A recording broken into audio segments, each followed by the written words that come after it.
squirrel. It's interesting, they came out here with this. There's a point to this video, but I saw that squirrel I wanted to get. I wish I could show it to you on YouTube, but YouTube would frown on the blood. So like I said, the whole video is going to wrap around. There you go. I can't show you that. The whole video is going to wrap around my 22 there. I've been watching a lot of videos recently about what this administration is doing to gun rights, and then I've been listening to the preppers. I get so frustrated with preppers. Preppers are all theoretical. They never test themselves, and I say that in the videos a lot, and I think that is so critical. Just watched a prepper today, and they were talking about calorie intake, how much calories you're going to need. A lot of these preppers, I mean no offense by this, are overweight. There's only a couple that I watch that I would think probably would do okay. Now Carolyn and I are on a carnivorous diet. Now I know not everybody wants to do a carnivorous diet, and I get it. But I look at my grandma and grandpa, and they made a homemade meal every day. So for breakfast, it was always wheat pancakes made from scratch.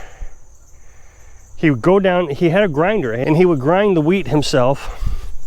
Noisy thing. Or there was eggs. I never liked, I mean, I ate the wheat pancakes, but I was always kind of into the meat. And he made the best scrambled eggs, my grandpa did. He was a jack of a lot of trades, actually. He was a chef, but he was also a naturalist, a chiropractor and a naturalist. A lot of the things I know today are indirectly because of him, and the reason I do the things I do. But recently, Carolyn and I started this carnivorous diet, and it's gotten me to think about his diet. I mean, there was always a big meat product, a ham that he cured himself, or a roast that they butchered themselves. I mean, I remember the first time I ever had to put an animal down. It was a pig, and it was really well done how they did it. Grandma trained the pigs to be scratched on the belly. She would scratch them every day she fed them, would scratch them on the belly. And they got used to being scratched on the belly. And she could call the pigs, "Here, pig, here, pig." So the pigs would come. And when it was time to butcher the pig, to slaughter the pig, she'd grab a stick and she'd scratch their belly with that stick, and then you shot the pig in the head. My dad showed me, there was two pigs. He showed me the first one, and then I did the second one. Then he actually did something that was really cool. He broke open the skulls to show his bullet entry versus my bullet entry. And my bullet entry just skimmed it. I mean, it was barely a kill shot. And I appreciated that. That was a good lesson. I guess I'm getting off point a little bit, but the preppers, it's all theoretical. For example, they talk about solar generators. Now, of course, they want to sell you a solar generator. I haven't sold anything on this channel, ever. I mean, if Berkey ever called me up and said, "Hey, would you like to sell a Berkey?" I'd do it in a heartbeat, simply because I use it every day.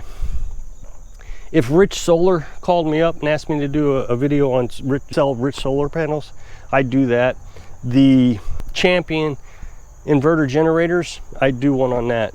So the things I actually use every day, I would probably do a video on, or try to sell for them.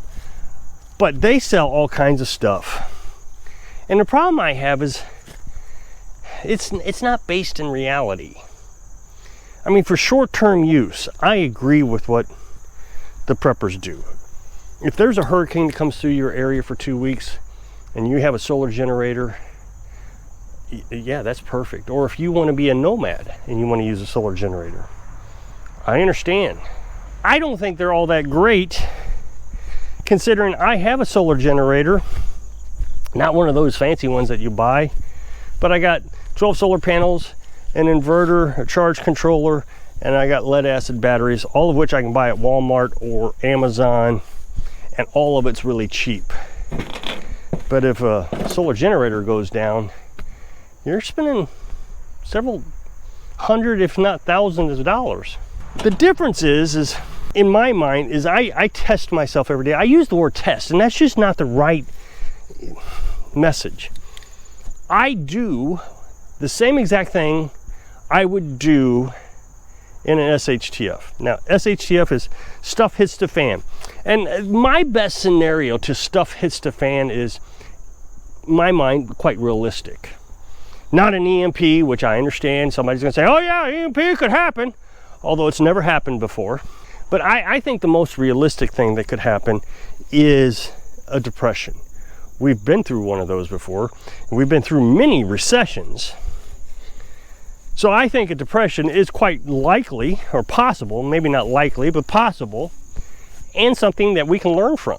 What I learned from the depression is the folks in the city suffered the most. They were least prepared. Everything was going good in the 30s, 20s and 30s. But then in the 30s and 40s, everything went bad. The people in the country, though, did fine. They didn't need electric. They were living the life already. The house was paid for. The neighbors got together. They put it together, slapped some paint on it, called it a house.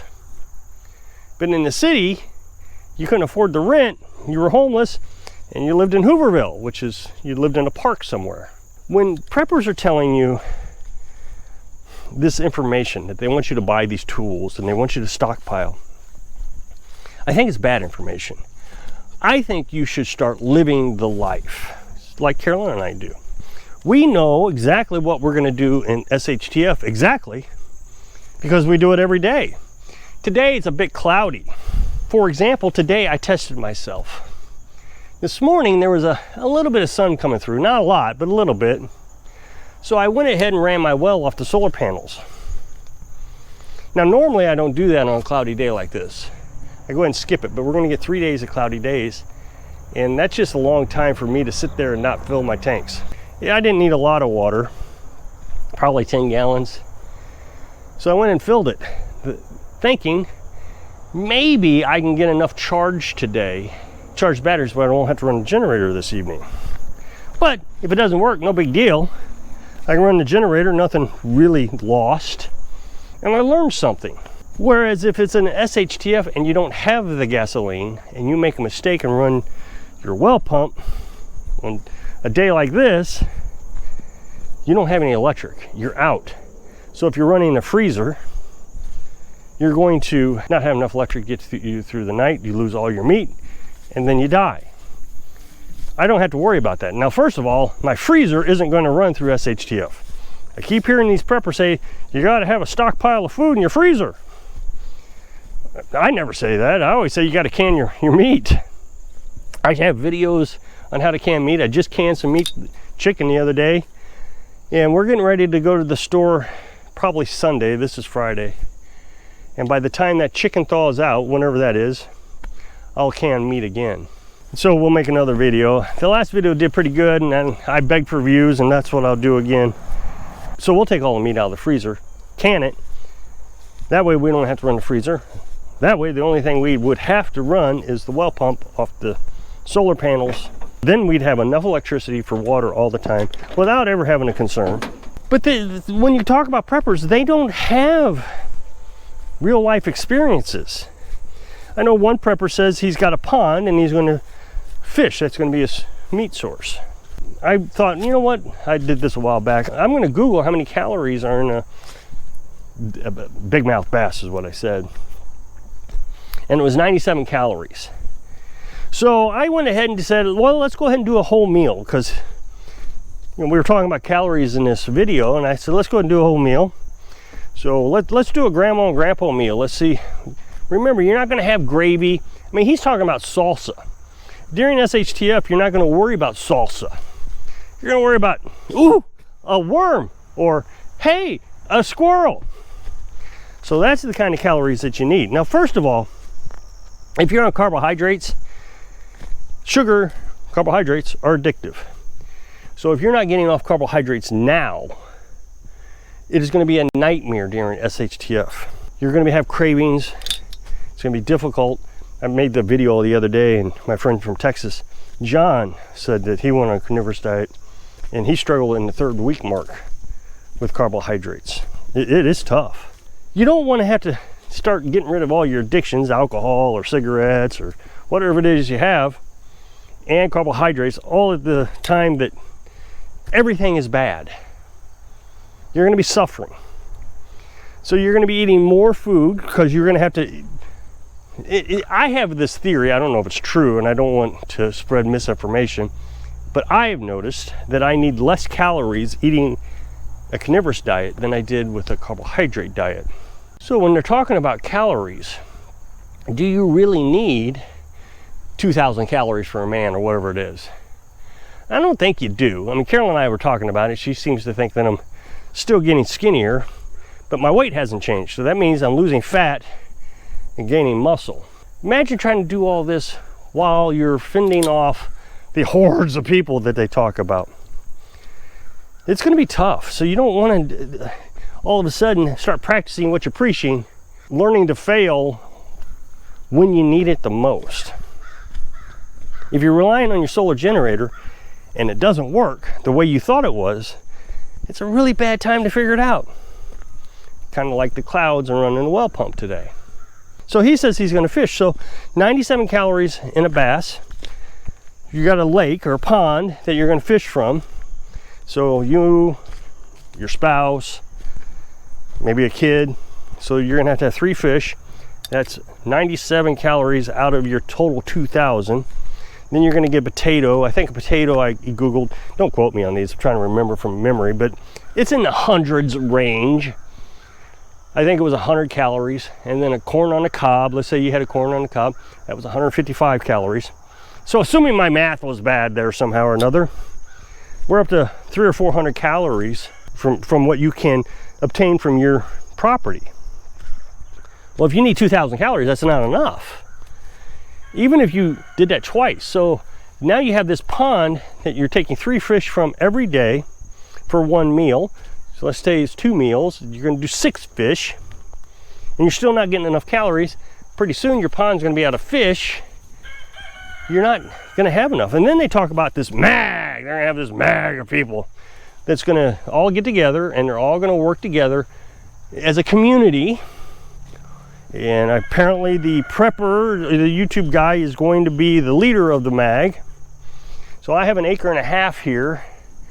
Now I got to find enough property to grow enough food for the mag of people. It just, nothing makes sense. It's all theoretical.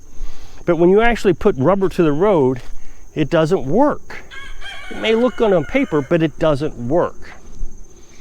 One of the things I take a lot of criticism for, and I usually don't talk about my firearms very often, but I have recently, the last couple of videos, and I have a shotgun, I have a deer rifle, 30-06, and I have 22s. That pistol you saw is a 22, and I have a rifle that's a 22, and I have a ton of 22 ammo.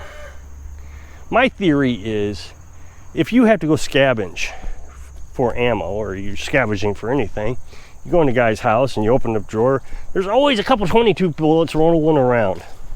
But the preppers are stockpiling big weapons, the ARs and the AKs, those kind of weapons. Well, let's think about this, just in realistic terms. The administration said they want to ban certain weapons. Now, will they ever do it? My thinking is no, but let's just assume somehow they ban AR weapons. These are the weapons that you are collecting as a prepper. Now they just ban them. Now you don't even have the weapon that you need for your SHTF. But I can come out with my 22, and I can do a pretty adequate job of defending myself with the 22. The 22 is what I carry. I've talked about this before.